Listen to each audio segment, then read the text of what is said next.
Good evening, everybody. We will start. You can mark your attendance. I hope I'm audible to all of you. In case I'm audible, let me know in the chat box once again. And just I'll present my screen and then we'll go into.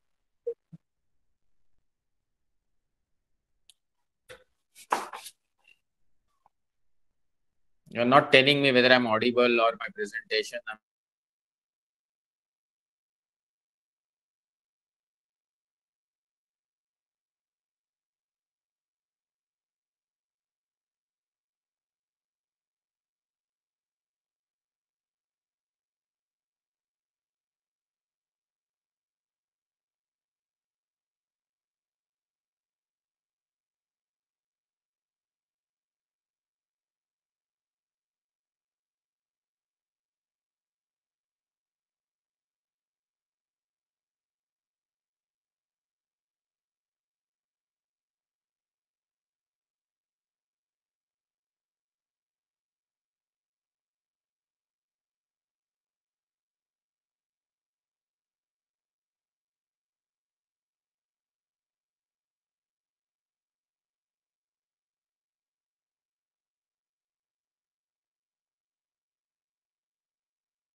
Good evening, everybody. There was some issue. Electricity has gone, and that is not in scene. Okay.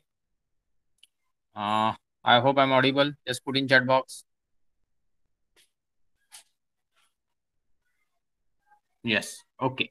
So we'll start with our lecture. Today we'll be talking about certain aspects which we haven't covered. So I'll go into this sharing screen. Just give me a second. Okay.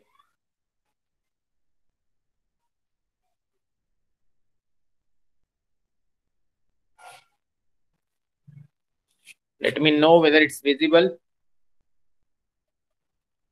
Mangalam sir, you can switch on your mic and talk to me whether it's visible. Yes, sir, it's visible.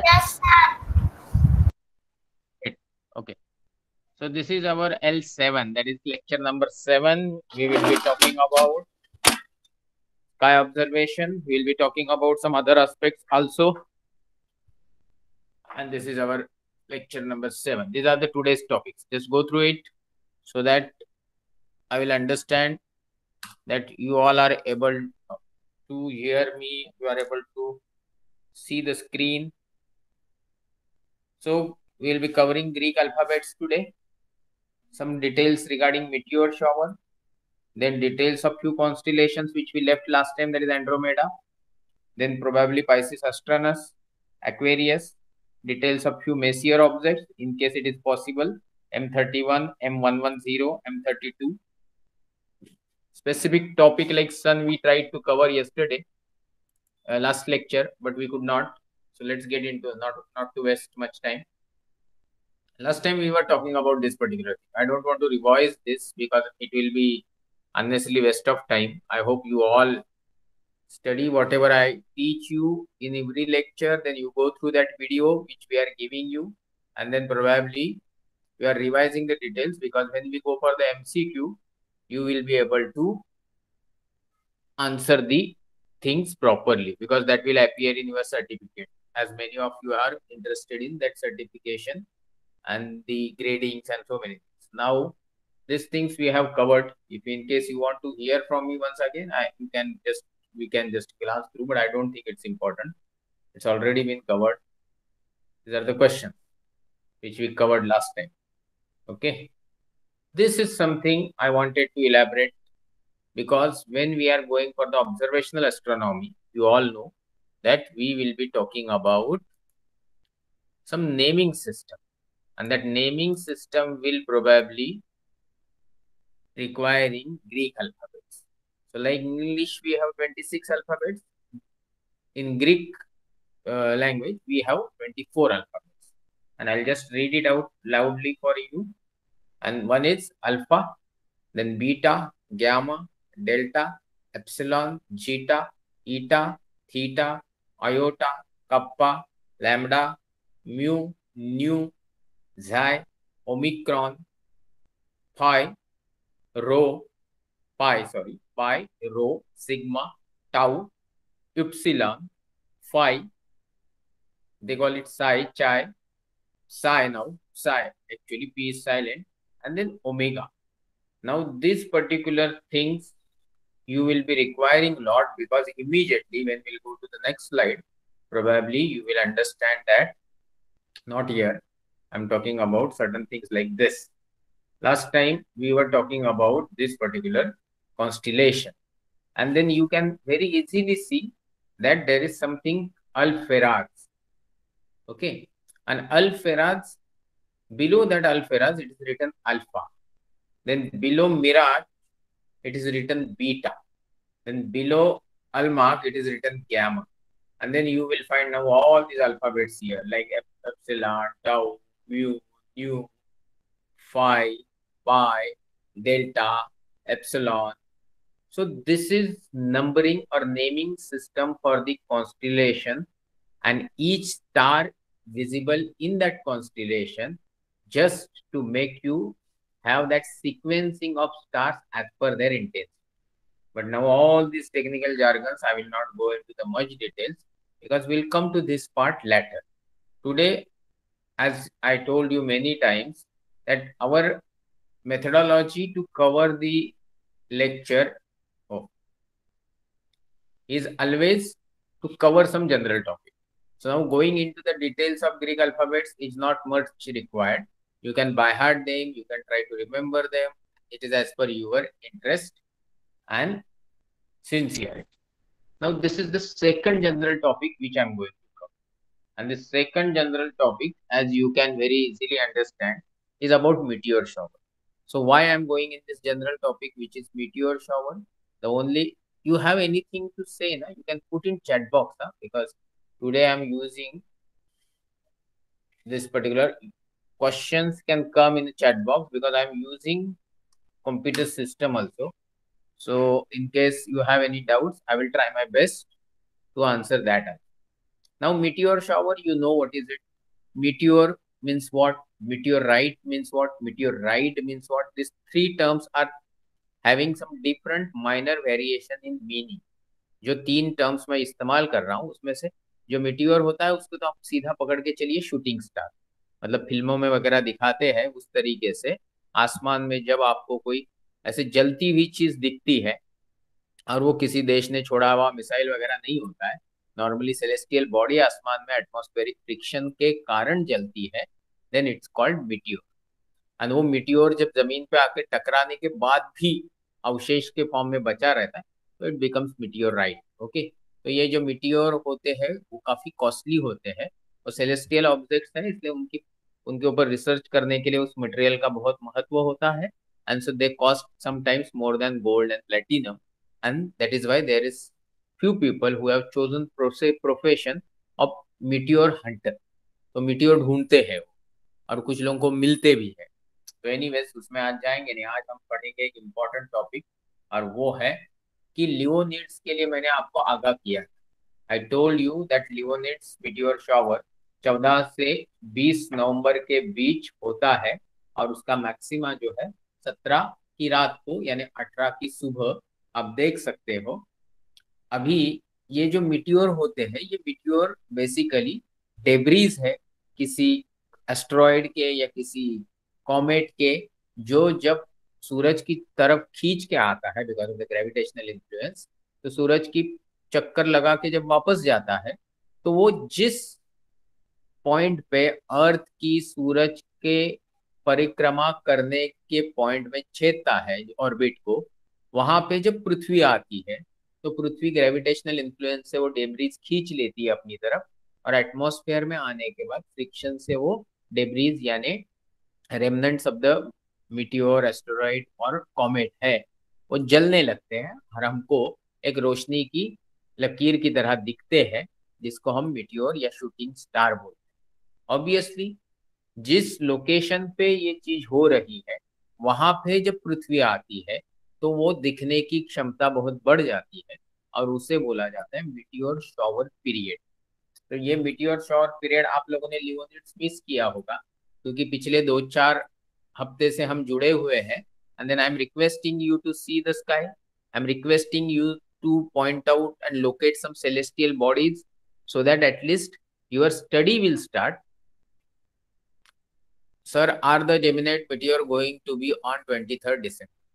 First thing is you have to understand that certain things like so those who are in the 6th standard, 5th standard are sufficiently knowledgeable because of the internet courtesy that you get the perfect information from internet. It's not something like that Santosh Takle told you or XYZ, PQR, Dadaji, uncle told you, and there is lot of spurious wrong information. Internet gives you perfect information. So Shlok, you haven't checked it on internet properly because it is not 23rd December, it's the 13th, 14th December, but we'll come to that part and it's a written presentation also. Okay, तो Geminids दिसंबर 6 से 19 के बीच में अर्थ को Gemini constellation से होते हुए दिखता है। Its peak is on December 13, but December 13 की नाइट है, December 14 की मॉर्निंग। मतलब बात यही है कि coming Sunday night time, in case you are interested in seeing the meteor shower, you need to go to some place where you will ensure your safety, but the darkness of the sky, probably the lights around that particular premises, the cloudy weather, hazy weather, and so many things will not be there. ये जगह ढूंढ के निकालने का काम आपका है। हमारे यहाँ स्काई की कंडीशंस थोड़ी ठीक है। जैसे मैं जब भी लिखता हूँ व्हाट्सएप पे आपके लिए कि आज स्काई बहुत क्लियर था, तो आप लोगों से, कुछ लोगों से जो ट्राई करते हैं, जैसे श्लोक ट्राई करता है और एक दो लोग ट्राई करते हैं, तो ये लोग लिखते हैं कि सर स्काई हमारे यहाँ बिल्कुल अच्छा नहीं। तो दैट्स ऑब्वियस, मुंबई में स्काई इज इम्पॉसिबल क्योंकि इल्यूमिनेशन सबसे ज्यादा है मैन मेड। तो और जहाँ आप रहते हो सांतपाड़ा वगैरह, वहाँ तो थोड़ा मुश्किल है। तो आपको कहीं अपने आप को लोकेट करना पड़ेगा, रिलोकेट करना पड़ेगा, दैट्स अप टू यू। तो आप इस चीज के लिए जेमिनेट मीटर शॉवर मेरे घर से देखना चाहते हो तो आ सकते हो, बट देन एक दो लोगों को रात को 2 बजे तक एंटरटेन करना थोड़ा मुश्किल है। इसके ऊपर आप गौर कीजिए। मीटियोर शॉवर का बेसिक इंफॉर्मेशन मैंने दे दिया, आने वाले जेमिनाइड का मीटियोर शॉवर के डिटेल्स दे दिए। अभी आपको उसके और डिटेल देना जरूरी है, क्योंकि नहीं तो अपने लेक्चर का कोई मतलब नहीं। तो this is for you to read, okay. Next period of activities 4 to 17 December and peak will occur on the 14th 2 AM। मतलब 13 की रात को 12 बजे क्रॉस करने के बाद एक, फिर 2 बजे सुबह, 14 की सुबह के 2 बजे आपको आसमान में जेनिथ पे जेमिनाइड कॉन्स्टिलेशन दिखेगा। जेमिनाइड्स बहुत ही स्ट्रॉन्ग मीटियोर शॉवर है और उसमें दिखने की क्षमता बहुत ज्यादा है। एक 10 बजे के आसपास, सेकंड थर्ड पैराग्राफ आपको बता रहा है कि 10 बजे के आसपास आपको एक थोड़ा होराइजन से ऊपर जेमिनी दिखने लगेगा adjacent to Orion, Orion constellation जो श्लोक को दिखा था। तो these meteors are also seen in southern hemisphere, पर थोड़े कम दिखेंगे क्योंकि नॉर्दर्न हेमिस्फीयर वाला कॉन्स्टिलेशन है। इसमें आपको कुछ चीजें थोड़ी बड़ा करके, जैसे यहाँ शॉवर डिटेल्स दिए हैं, देखिए रेडियंट 7.28, क्या है ये 7, ये है आर ए रे, या आर ए क्या है, डिक्लिनेशन क्या है, तो राइट असेंशन बोलते हैं उसको, और declination, right ascension is something like longitude, temporary उतना पकड़ के चलो। जब मैं डिक्लिनेशन शब्द का इस्तेमाल किया, that is +32.2 degree, to take it as a something like a latitude, celestial. Then ZHR लिखा है, तो जेनिथल आवरली रेट, मतलब जब जेनिथ पे आपके सर के ऊपर आसमान सबसे ज्यादा क्लियर रहता है, वहां पे जब पहुंचेगी जेमिनी कॉन्स्टिलेशन, तो मैक्सिमम दिखने के chances in a clear sky condition are 150 meteor per hour है। मैंने खुद वैशाली मैडम के साथ बैठ के कभी अम्बोली, आपने सुना होगा, महाराष्ट्र का जो लोअर कोंकण वाला रीजन है, वहाँ अम्बोली नाम की एक जगह है, तो वहां पे स्काई काफी ठीक था। तो हमको ऑलमोस्ट 1 घंटे में 102, 1 डेढ़ घंटे में 102 103 का रिकॉर्ड हमने किया था, मैंने और वैशाली। तो मतलब it's beautiful activity, interesting activity. बच्चे लोग थकते नहीं है, बट शांत बैठने की, खुद को सेफ रखने की, वो सब आदत होनी चाहिए। अभी ये कोरोना पीरियड है तो इसमें इस तरीके का पब्लिक गैदरिंग थोड़ा मुश्किल होगा, बट आजकल स्काई कंडीशंस आर बेटर। आज नहीं है, कल भी नहीं थी, पर 2 दिन पहले स्काई बहुत अच्छा था। तो ये जो मीटियोर शॉवर जेमिनी कॉन्स्टिलेशन से हमें दिखता है, इसका पेरेंट ऑब्जेक्ट है 3200 पाइथन। अभी इसकी भी स्टोरी हम थोड़ी पढ़ेंगे, तो हम नीचे जाएंगे। 3200 Phaethon is a provisional designation of 1983 TV, इसमें आपको जाने की जरूरत नहीं है। यह अपोलो एस्टेरॉइड है, मतलब क्या वगैरह, तो यहाँ पढ़ने से अच्छा है कि हम उसका, ये तो कुछ टर्म्स है जो मैंने आपको बता दिए। जेनिथल आवर क्या है, राइट असेंशन, डिक्लिनेशन, इस पे थोड़ा कम वक्त जाया करेंगे। Will go to the something which is of importance to you. This is very important. अभी मुझे नहीं पता कि इतने लोगों ने जेमिनी कॉन्स्टिलेशन या ओरायन कॉन्स्टिलेशन देखा है। तो गलती से अगर आपने देखा है, तो आप इस चित्र को ध्यान दीजिए। आपको कैस्टर पोल्यूक्स नाम के दो तारे दिख रहे हैं, वो जेमिनी कॉन्स्टिलेशन के अल्फा और बीटा है, ओके। इसी तरीके से आपको ओरायन कॉन्स्टिलेशन के अल्फा बीटा दिख रहे हैं, बेटलग्यूस एंड राइगेल, और इधर ऊपर की तरफ सैफ है, नीचे बेलाट्रिक्स है, वो 3 अलनी तक, अलनीलम मिंटा का, उनकी तरफ जाने की जरूरत नहीं है। ये जो आपको कैस्टर पोल्यूक्स के यहाँ ओरिजिनेट होते हुए दिखे। So if you could locate Gemini constellation, तो उसकी तरफ आंखें फाड़ फाड़ के आपको देखना है। 10 बजे, 9 बजे तक तो राइज करेगी, 9, साढ़े 9, 10 बजे तो आप शुरू कर सकते हो, 10, साढ़े 10 बजे रात को से लेके सुबह 5 बजे। तो उसके लिए संडे दिन में सोना है, क्या करना है, that is up to you, but it is interest. और ऐसा नहीं कि एक बार देख लिया तो अगली बार आप फिर से नहीं देखोगे, आप और इंटरेस्ट से देखो। That's the fun of this natural celestial events, that every time you feel equal interest in this all activity without spending much money. आप कहीं भी मॉल में जाओगे, कहीं देखने कुछ जाओगे मैनमेड चीज या नेचुरल चीज, तो आपको खर्च होता है। ये चीजें आपके घर पे, आपके टेरेस से देखी जा सकती है। That's the fun behind this. इसको काफी हद तक और ज्यादा 2 घंटे के लिए एक्सप्लेन किया जा सकता है, बट हमारे कोर्स का इंटेंशन ये है कि आपको गाइडलाइंस दिया जाएगा, and then probably you will continue with your own interest. ये चीज आपको दिखा रही है पाथ। तो येलो स्पॉट सूरज है, बाद में मर्क्यूरी, देन वीनस, फिर ब्लू वाला सर्कल जो है वो है अर्थ का, रेड वाला सर्कल मार्स का, और पिंक वाला सर्कल है 3200 प्लेटफॉर्म। आप समझ सकते हैं ये कि एस्ट्रॉइड बेल्ट से ये एस्ट्रॉइड आ रहा है, और ये मार्स की ऑर्बिट को इंटरसेक्ट कर रहा है, या फिर अर्थ की, फिर वीनस की, फिर मर्क्यूरी की, फिर सूरज का चक्कर लगा के वो पीछे चला। तकरीबन एक 500, 550 दिन की उसकी परिक्रमा है। लेट्स सी, वो पढ़ेंगे हम। ये इंटरसेक्शन ऑफ ऑर्बिट्स आपको समझ में आया? तो जो ब्लू ऑर्बिट को जहां वो इंटरसेक्ट कर रहा है, वहां उसने जो डेब्री छोड़ी, तो अर्थ घूमते घूमते जब वहां आई, तो अर्थ ने उस डेब्रीज को पिकअप कर लिया ग्रेविटेशनल इन्फ्लुएंस से, और उसके कारण आपको मीटियोर्स दिखते हैं।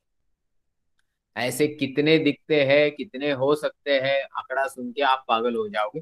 लाखों मीटियोर पर डे गिरते हैं, बट पृथ्वी का 71% हिस्सा पानी सरफेस से ढका हुआ है, तो हमको वो उतने दिखते नहीं। So we have lot of weight gaining of Earth due to continuous bombardment of the meteors. But कुछ और भी चीजें हैं, उनके कारण अर्थ वेट लूज करता है, और बैलेंस के टर्म्स में आप बोल सकते हो कि थोड़ा पॉजिटिव या निगेटिव में अर्थ रहता है कि नहीं, या आपको ढूंढना है। Now will go beyond this. यहाँ मैंने उसके कुछ डिटेल्स दिए जो आपकी जानकारी के लिए। मैं सिर्फ बता देता हूँ कि ये जो मिटियोर शॉवर के लिए जो एस्टेरॉइड है के कारण, उसका डायमीटर बहुत ही कम है।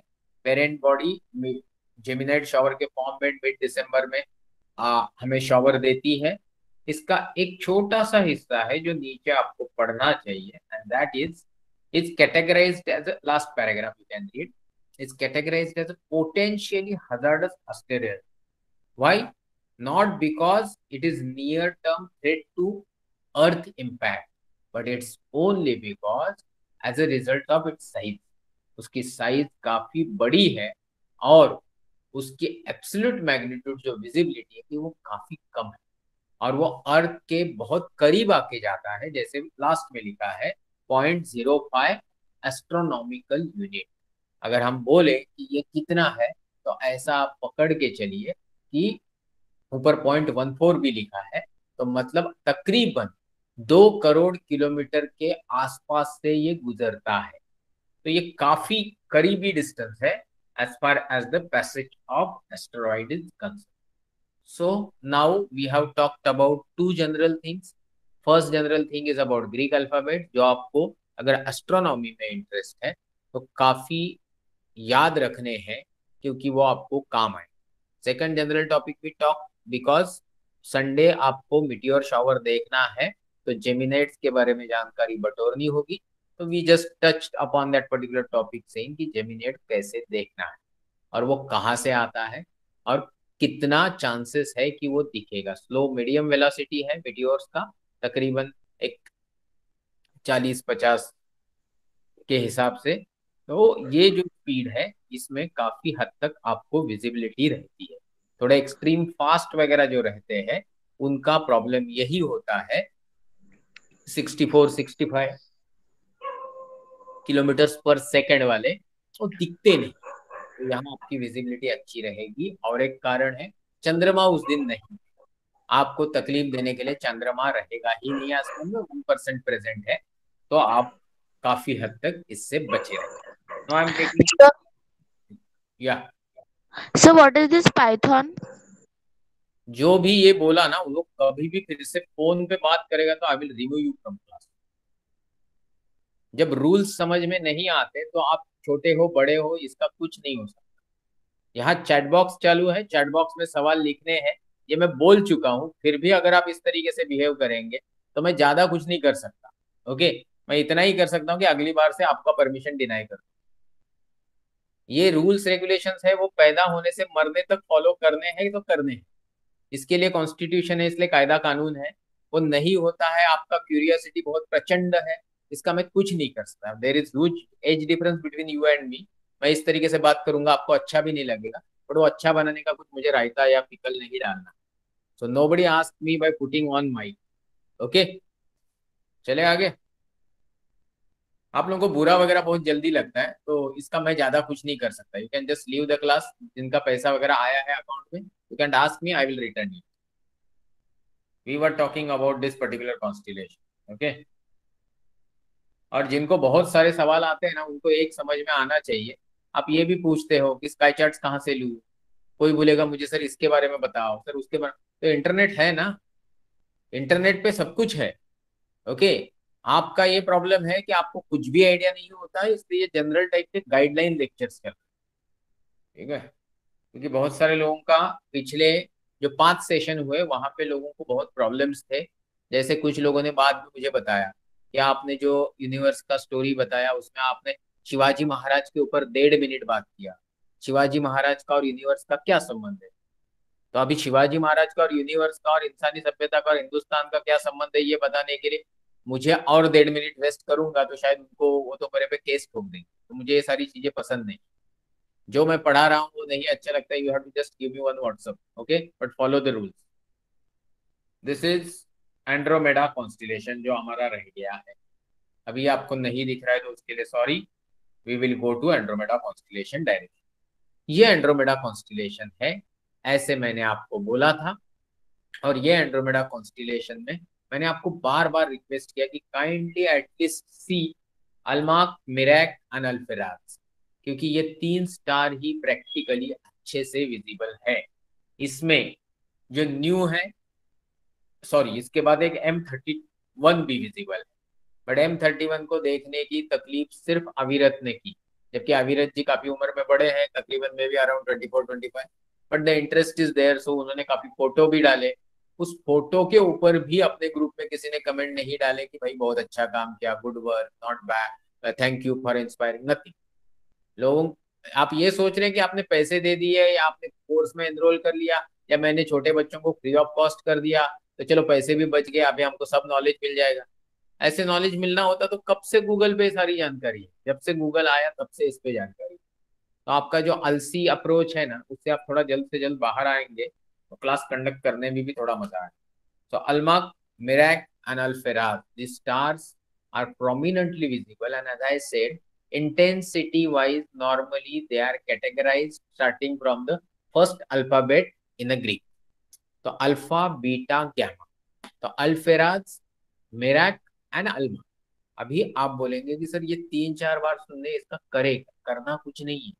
आप ये कोर्स मेरे हिसाब से, एटलीस्ट मेरे उद्देश्य से इसलिए कर रहे हो कि कभी भी आपको आसमान मिले रात को और 4 लोग आपके साथ हो, तो आप उनका मूड है तो आप उनको आसमान के बारे में जानकारी देंगे कि अभी मैं आपको दिखाता हूँ दुनिया की बेहतरीन, क्या रानी का चित्र या राजकन्या यानी प्रिंसेस का चित्र या what ever you can say, कि एक झूले पे कोई बैठी है और उनका मैं आपको चित्र दिखाता हूँ कि कैसे पुराने एंसेस्टर ने उसको इमेजिन किया।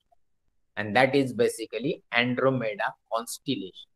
And that Andromeda constellation, here what you are seeing is a line diagram, but practically it will have only 3, 4, 5 visible stars looking like जिसकी तरह होंगे। ये भी लाइन डायग्राम है तो इसमें मैं कुछ नहीं कर सकता, बट आप आप देख सकते हैं कि पुरानी लाइन डायग्राम मतलब पीछे ये लाइन डायग्राम और ये लाइन डायग्राम, इसमें जमीन आसमान का फर्क, क्योंकि connectivity of two stars, line जो जोड़ी है वो बदल गई। दोनों जगह पे एक ही चीज दिखेगी और वो इंपॉर्टेंट चीज है M31। तो ये जो M31 मैं आपको दिखा रहा हूं सेंटर में, ये M31 के लिए मैं आपको लेके चलता हूं एक इंपॉर्टेंट चीज में जिसका नाम है, गिव मी सेकेंड। मैं प्रेजेंटेशन से जानबूझ के इसलिए बाहर आया कि मैं आपको एक्चुअली यहाँ पे कुछ प्रेजेंटेशन दिखाना चाह रहा था। यहाँ मुझे स्टॉप करना पड़ेगा। यस, सो स्टॉप प्रेजेंटिंग हो गया। अभी मैं प्रेजेंट कर देता हूँ और मैं आपको स्टेलेरियम में लेके जाता हूँ। कुछ लोगों ने स्टेलेरियम यूज करना सीख लिया तो बहुत अच्छी बात है, I am very happy with them. But कुछ लोगों ने हाथ भी नहीं लगाया, उनको मैं थोड़ा स्टेलेरियम दिखाना चाहता हूँ। आप देखिए अभी स्टेलेरियम खुलेगा। ये बहुत इंपॉर्टेंट सॉफ्टवेयर है, आप हो सके तो इसका इस्तेमाल करना चालू कर दीजिए, क्योंकि इसके इस्तेमाल से आपको बहुत सारी चीजें आसानी से समझ में आए। जैसे मैंने बोला वैसे आपका आसमान अभी ये, ओके, आपका मतलब आई एम टॉकिंग अबाउट पनवेल। ये मैं वेस्ट पकड़ा, जैसे मैं उस दिन कुछ बात कर रहा था, आपके समझ में आई नहीं आई मुझे नहीं पता, कि मैं वेस्ट मेरे सर पे लेके मेरे फोरहेड की तरफ वेस्ट है और बैक साइड में ईस्ट है। तो ये अभी का मेरा आसमान। तो यहाँ अगर मैं लाइन डायग्राम बनाना चाहता हूँ तो आपको मेरा स्क्रीन दिख रहा होगा कि मैं यहाँ कुछ टच किया तो लाइन डायग्राम बन गई, बाजू में टच किया तो नाम आ गए, और टच किया तो मुझे चित्र दिखने लगे। ये सारी चीजों में अगर सपोज मैं अभी Ctrl F लिखूं और मैं नीचे लिखूं एंड्रोमेडा, ओके, तो ये मैंने एंड्रोमेडा बोल दिया तो उसने जाके एंड्रोमेडा को पकड़ लिया। अभी मेरा काम है सिर्फ उसको बढ़ा बढ़ा के आगे। अभी आप जो देख रहे हैं स्क्रीन पे, इसको अच्छे से आपको दिख रहा है, ऐसे मैं पकड़ के चलता हूँ। बट गिव मी सेकेंड, जानना चाहता हूँ कि आपके कुछ सवाल है क्या? नहीं, ओके। और मैं पकड़ के चलता हूँ कि I am audible and visible. So आप यहाँ जो देख रहे हैं ये है वो एंड्रोमेडा कॉन्स्टिलेशन। अभी ये एंड्रोमेडा कॉन्स्टिलेशन में अगर मुझे ये तारे के बारे में जानकारी चाहिए, I just touch it and I get complete information. क्या मुझे चाहिए? तो भाई 2.15 reduce to 2.29 by 1.10 air masses, ये क्या है सर? अभी जब तक आपको ये सवाल नहीं आएंगे, आप वही घिसे पिटे सवाल पूछोगे जो मैं बताने वाला हूँ या जो ऑलरेडी मेरे स्क्रीन पे है, then there is no fun. Okay, मतलब मेरे लिए नहीं बोल रहा हूँ, आप भी अपने आप को उल्लू बना रहे हो।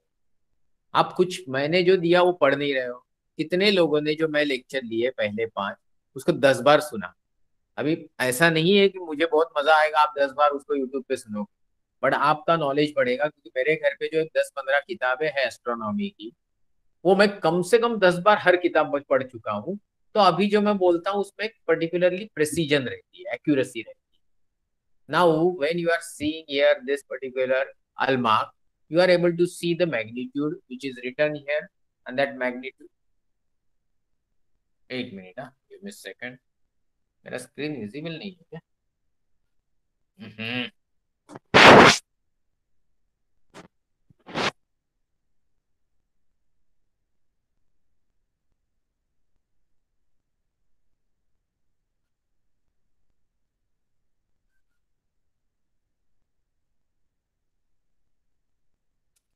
चैट बॉक्स में लिखिए स्क्रीन विजिबल है क्या? या इट्स विजिबल ना? तो मुझे मेरे दूसरे सिस्टम में क्यों नहीं दिख रहा है? 1 मिनट।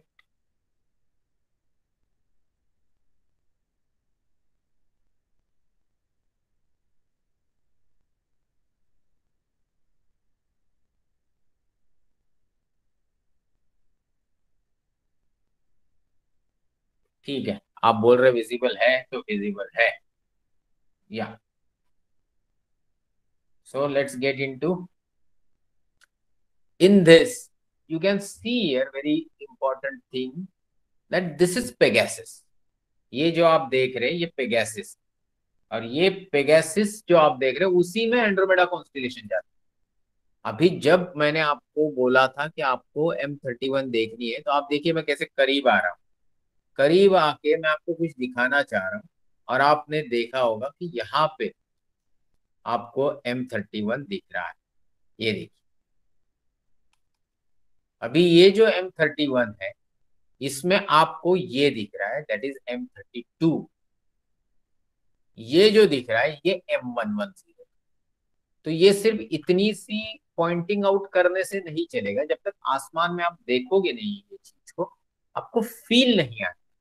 और ये फील आपको सही तरीके से आए, ये करने के लिए ये लेक्चर है। तो आप अगर मेरे लेक्चर के बाद बचे हुए जो 6 नाइट्स है, उस 6 नाइट्स में एक बार भी आसमान की तरफ नहीं देखेंगे, देन आई विल फील बिट्राइड।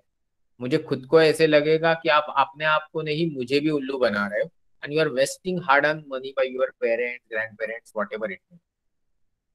तो आपका मेरे से जो एक्सपेक्टेशन है उससे 10 गुना मैं आपसे एक्सपेक्टेशन रखता हूँ कि you need to do something which I expect from you, because I am your teacher. और मैं जो एक्सपेक्ट आपसे कर रहा हूँ वो सिर्फ इसलिए है कि इससे आपका नॉलेज बढ़ेगा। तो स्टेलेरियम का इस्तेमाल आप सीख गए तो आपको ऐसे लगेगा कि कुछ अभी क्लास 20 की जरूरत नहीं है, मुझे तो सब आता है। फिर आपको गूगल स्काई सब दिखा देगा कोई, तो गूगल स्काई के बाद तो कुछ ज्यादा करने की जरूरत ही नहीं है।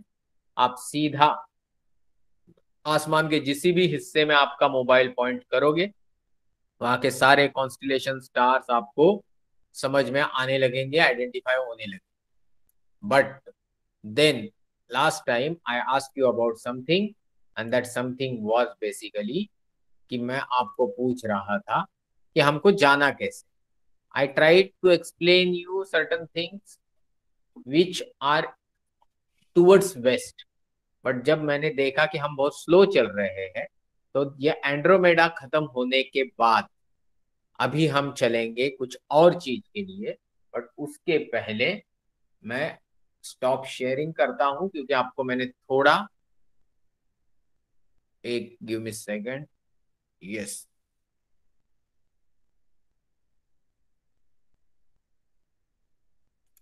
दो दो चीजें चल रही है क्या? Hold on hold on hold on, okay, any questions? Yes, sir. Yes, sir. It is visible. Yes, sir. I learned how to use Stellarium. Many of you have learned to use Stellarium. So now we'll go into meeting again. Now I'll start presenting. Share screen. Start sharing. Start now. And now you have to give a second.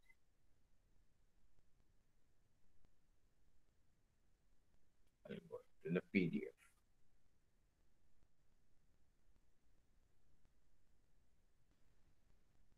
यहाँ हम आए थे, हमने ये सब देखा। Now will go into this part. ये हो गया था, ये हम बात कर रहे थे, ये हमने एंड्रोमेडा कॉन्स्टिलेशन की भी बात की, जहां पे ये लेडी झूले पे बैठी है। Now will talk about actual international astronomical union representation of Andromeda constellation. तो आई होप कि आपके स्क्रीन में जो मैं दिखाना चाह रहा हूं वो, okay, that is, first is I am talking about Almach, second is Merak, third is Alpheratz. और ये जो लाइन जाती है यहाँ आपका M31 है, M31 के अंदर ही M32 और M110 है। तो this is very important constellation Andromeda.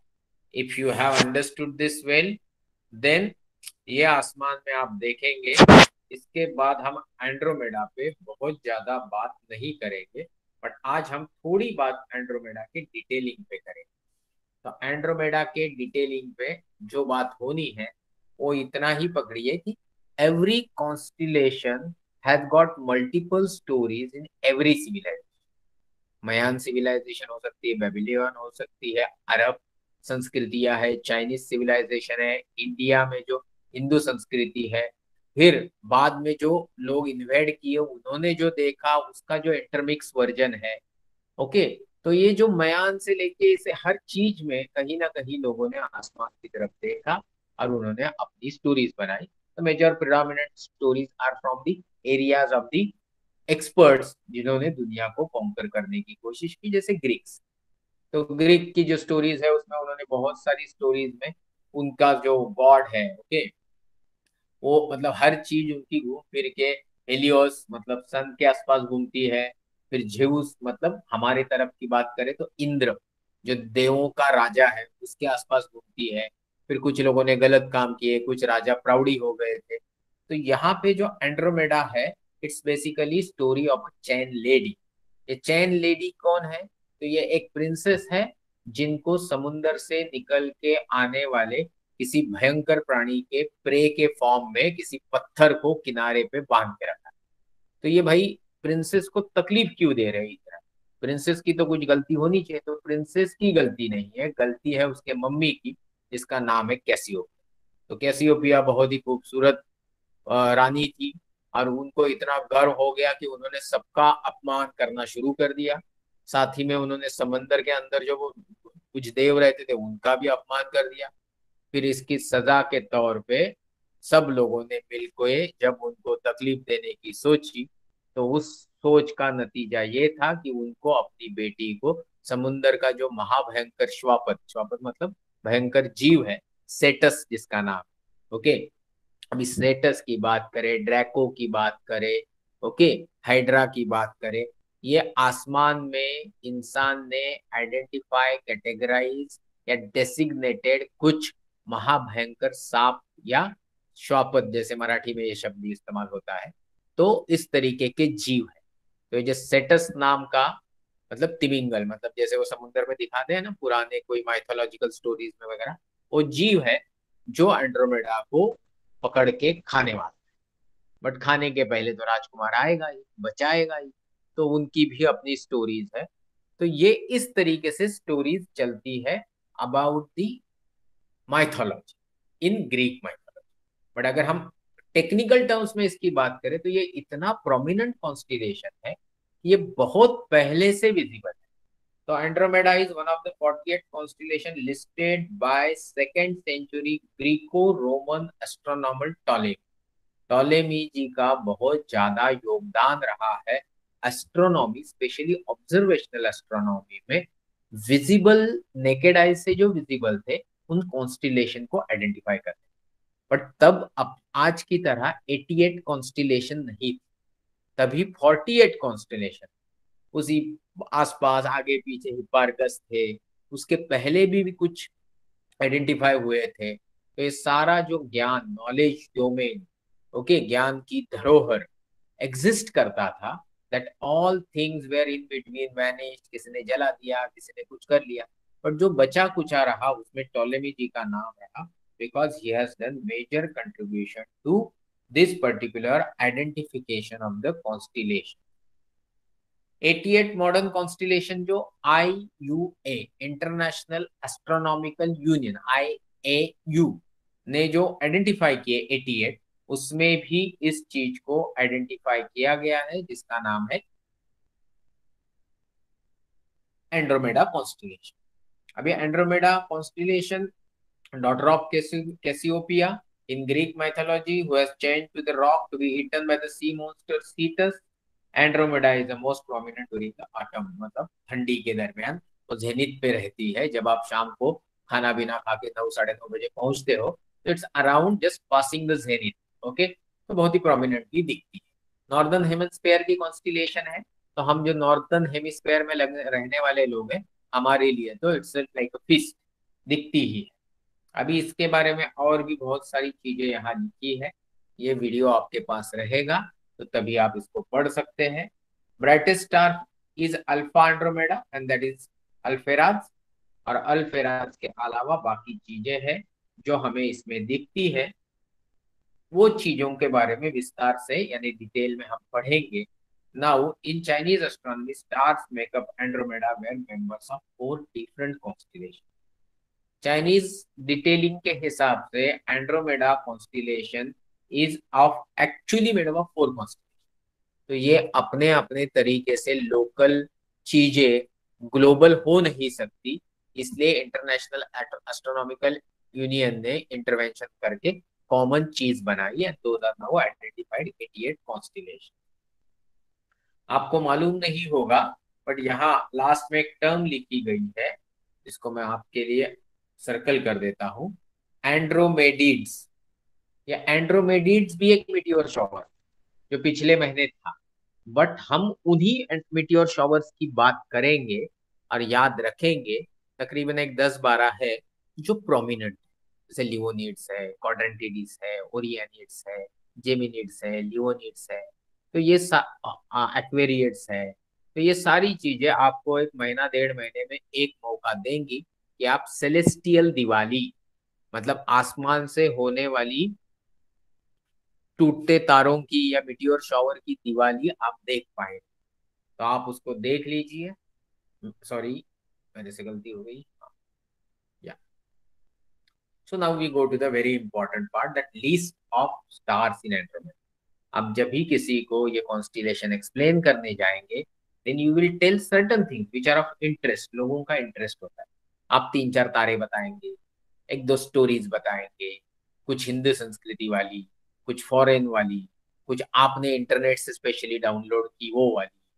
तो अभी मैं आपको पहले तारों के बारे में बताता हूँ, फिर क्लोजिंग के टाइम पे हिंदू माइथोलॉजी की जो बहुत इंटरेस्टिंग स्टोरी है वो बताऊँ। तो अल्फा अल्फेराज है, इसका क्लास वगैरह आप भूल जाइए। विजुअल मैग्नीट्यूड मतलब दिखने की जो उसकी मैग्नीट्यूड, ये शब्द याद रखेंगे आप, भविष्य में आपको पढ़ा दूंगा।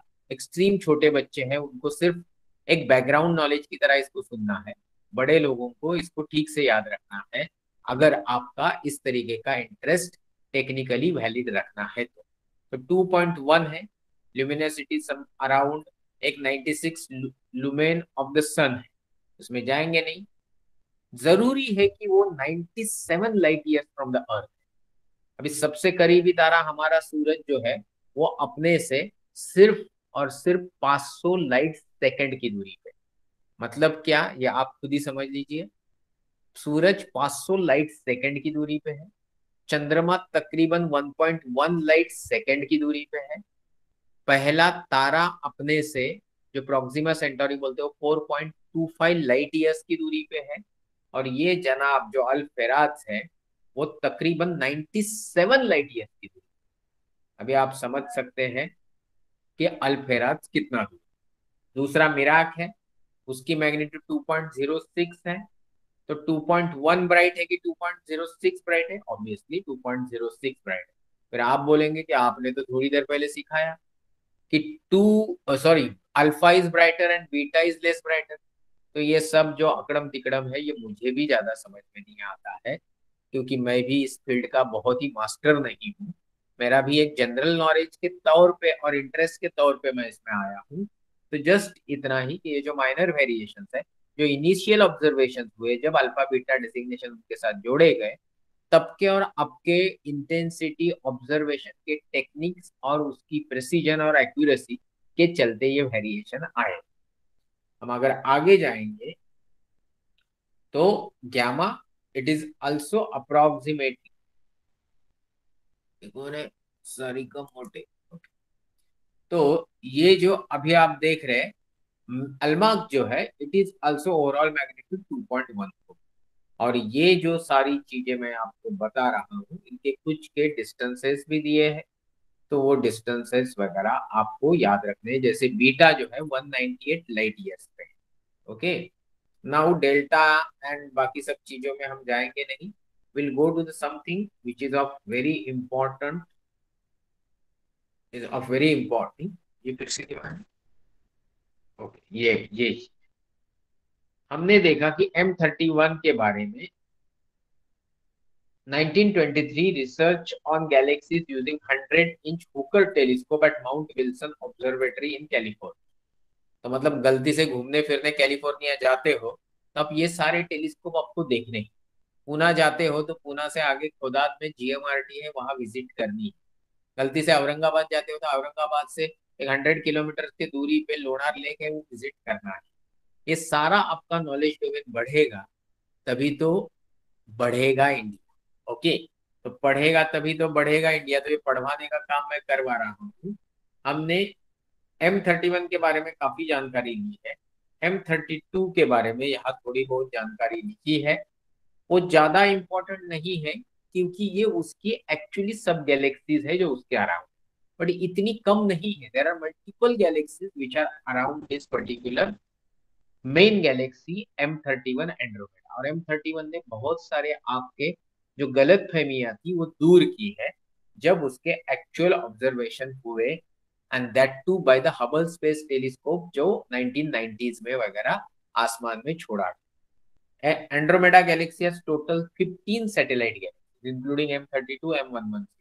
9 of these lie in a plane, and ये सारी चीजें आपके लिए बहुत तकलीफ वाली, तो इसमें हम जाएंगे नहीं, आप चिंता मत करिए। ये PPTs वगैरह हम बाद में आपके साथ शेयर करेंगे। Andromeda Galaxy is also messier 31, जो यहाँ फोटो दिखाया, फिर मैंने आपको बताया था कि ये भी एक गैलेक्सी है, ये भी है, ये M32 है ऊपर वाली, और नीचे वाली जो है M110 है। M110 की खासियत ये है कि लास्ट मेसियर ऑब्जेक्ट। अब ये लास्ट मेसियर ऑब्जेक्ट उन्होंने कैसे देखा 1930s 40s के पीरियड में, तो बड़ी इंटरेस्टिंग, इसको अभी नहीं टच करते हैं। अभी हम चलते हैं आगे। एक क्लोजर व्यू है एंड्रोमेडा का। आप देख सकते हो कि ये यहाँ दिखने वाला हर पॉइंट, हर डस्ट, हर क्लाउड का हिस्सा इज अ स्टार सिस्टम। यहाँ हम देख रहे हैं M32 सेपरेटली, काफी डिटेलिंग भी दी है, बट इससे जरूरी चीज है M110, and then this is cluster, जो बहुत जरूरी है, क्योंकि यहाँ जो NGC 752 आपको दिखाया गया है, मैग्नीट्यूड है 5.7, मतलब पकड़ के चलिए कि आपके आंखों से कभी नहीं दिखने वाला है। It is loosely scattered cluster in the Milky Way that measures 49 arc minutes. आप बोलोगे आप बात कर रहे हो एंड्रोमेडा कॉन्स्टिलेशन की चीज बता रहे हो, मिल्की वे गैलेक्सी के अंदर की। थोड़ी देर पहले बात कर रहे थे दूर की किसी गैलेक्सी की जो सबसे करीब है, और नाम है एंड्रोमेडा गैलेक्सी। तो ये क्या है कि मैं बोल रहा हूँ सारी चीजें सही है, मैं कंफ्यूज नहीं हूँ, क्योंकि मैंने इसको 10 बार पढ़ी। आप लोग इसको कंफ्यूजन में मत ले जाइए, सिर्फ पढ़ना चालू कर दीजिए। अगर मैं ये 5-10 साल पढ़ के इसके बारे में मुझे अभी थोड़ा मजा आने लगा है, तो मैंने ये पढ़ाई का काम शुरू किया था इसके बारे में एक 21-22वें साल, जब मैं BRC ज्वाइन किया as a part time activity. आप अगर अभी उम्र के 8वें 9वें 10वें 15वें 22वें साल में शुरू करोगे, then it's not very hard to gather some sufficient knowledge which will be lifelong hobby for you। तो ये ओपन क्लस्टर वगैरह क्या है उसके बारे में फुर्सत से बात करेंगे। ये चीज मैंने कभी नहीं देखी है। ये जो है ये है आपका स्नोबॉल नेब्यूला, दिखता है स्नोबॉल की तरह, इसलिए ज्यादा खुश होने की जरूरत नहीं है। मैंने नहीं देखी है, हमारे पास किसी के पास इतना अच्छा टेलीस्कोप नहीं कि इसको इतना अच्छे से देखा जाए, क्योंकि ये फोटो लिया गया हबल स्पेस टेलीस्कोप। अभी हबल स्पेस टेलीस्कोप वाला फोटो हम खुद से तो देखने के लिए एस्ट्रोनॉमर बनना पड़ेगा, और उसके रिपेयर के लिए वहां जाना पड़ेगा, तो भी डाटा तो फाइनली कंप्यूटर के ऊपर ही आना। तो टेम्पररी खुश इसी में रही है कि ये जो NGC मतलब न्यू जनरल कैटलॉग का डेसिग्नेशन 7662 है, 3 degree south west of iota Andromeda नाम के स्टार के बगल में है। डिस्टेंस है 4000 लाइट। थोड़ी देर पहले हम लोग 1 light second, 500 light second, 4 light years, 97 light years की बात कर रहे थे, अभी 4000 लाइट ईयर्स पे। मतलब ये भाई साहब से जो लाइट आपके पास आ रही है वो भी 4000 साल पुरानी।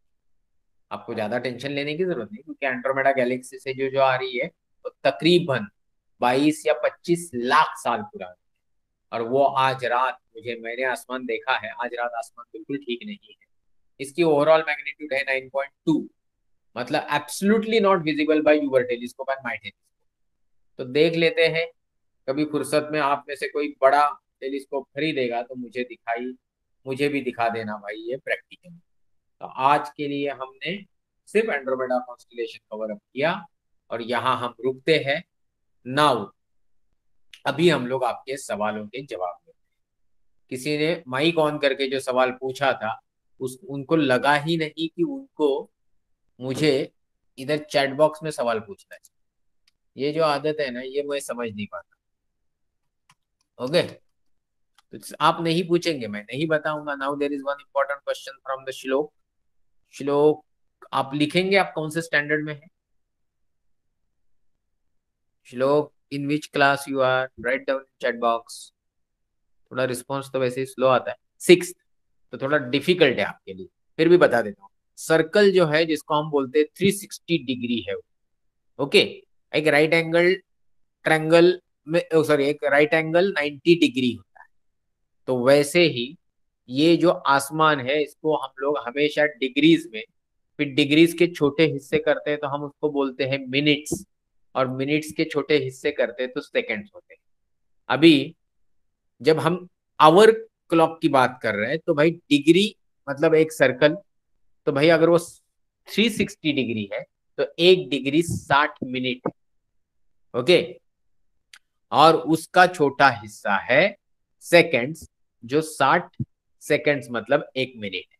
अभी ये आर्क मिनट मतलब एक्चुअली 360 डिग्री का जो एक डिग्री है उस एक डिग्री का 1/60 वाला हिस्सा, मतलब एक डिग्री को 60 हिस्सों में मैं बांट दूं तो जो बचेगा वो है एक आर्क मिनट। अभी आप बोलोगे सर इसको कैसे जोड़ना है आगे जाके, तो इसका मैं हिसाब बताता हूँ आपको। मैंने बोला कि जो रात को एक आसमान, आधा आसमान आपको दिख रहा है वो है आपका 180 डिग्री। और चंद्रमा कितना है? तो चंद्रमा है 90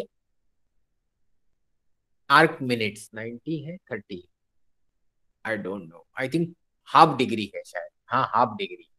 तो मतलब आप पकड़िए कि 30 आर्क मिनट्स, तो 30 आर्क मिनट्स है वो।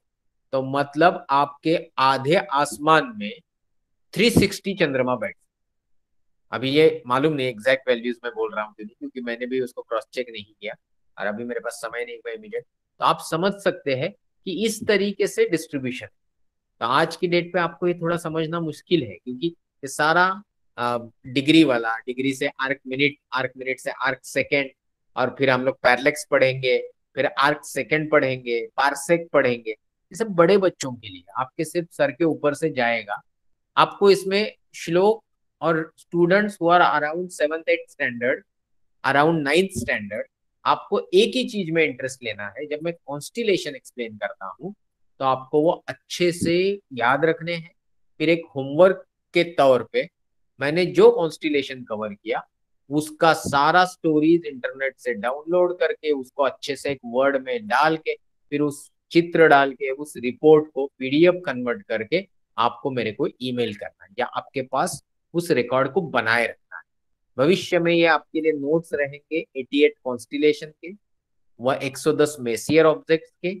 उसमें सनसाइन भी आएंगे, उसमें नक्षत्रास भी आएंगे। और जब आप स्काई ऑब्जर्वेशन सेशन लेने जाएंगे तो लोग आपका नॉलेज देख के हैरान हो जाएंगे। And for you it's very easy to crack national science olympiad exam and all this.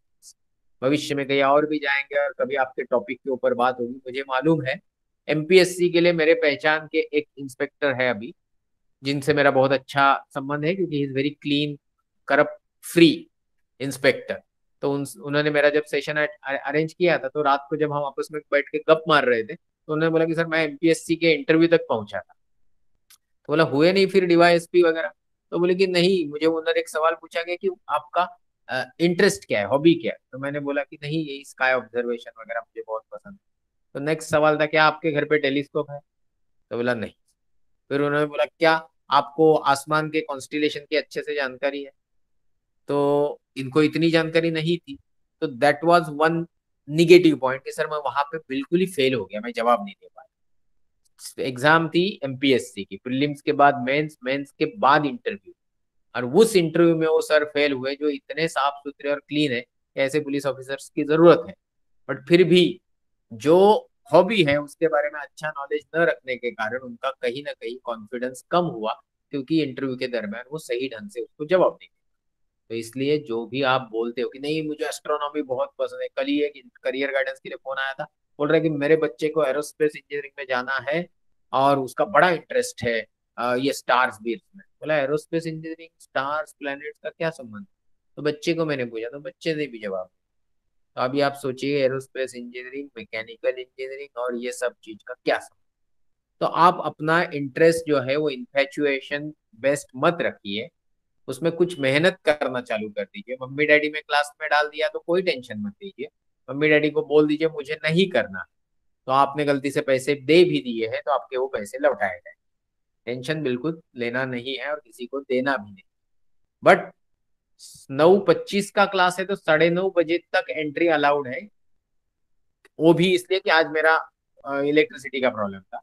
नहीं तो आपको पहले ही आके क्लास में बैठना है 2-3 मिनट पहले। जो बहुत ज्यादा बिजी है उनको भी क्लास करने की जरूरत नहीं, क्योंकि इतने बिजी है तो क्यों फालतू में टाइम वेस्ट करना है ना। जो 9:30 बजे, 9:45 बजे, 10 बजे लेक्चर में आ रहे हैं, तो you have to take care of this things. Okay, पैसे कमाने के लिए लेक्चर्स नहीं हो रही है तो दिमाग में आप ठूस ही दे। ओके, और जो भी माइक ऑन करेगा अगली बार से उसका क्लास से पत्ता कट कर दिया जाए। Okay, so today's lecture is over. Thank you very much. Take care. Keep preparing whatever I am teaching you because it is going to be helpful to you. Certificate से कुछ फायदा नहीं होने वाला है भविष्य में। ओके, बट आपका इंटरेस्ट रहता है इसलिए उस पर हम ट्राई करेंगे कि जो फीस दे रहे हैं उनको सर्टिफिकेट दे देंगे। ओके, चलो, thank you so much, tata, bye bye, good night.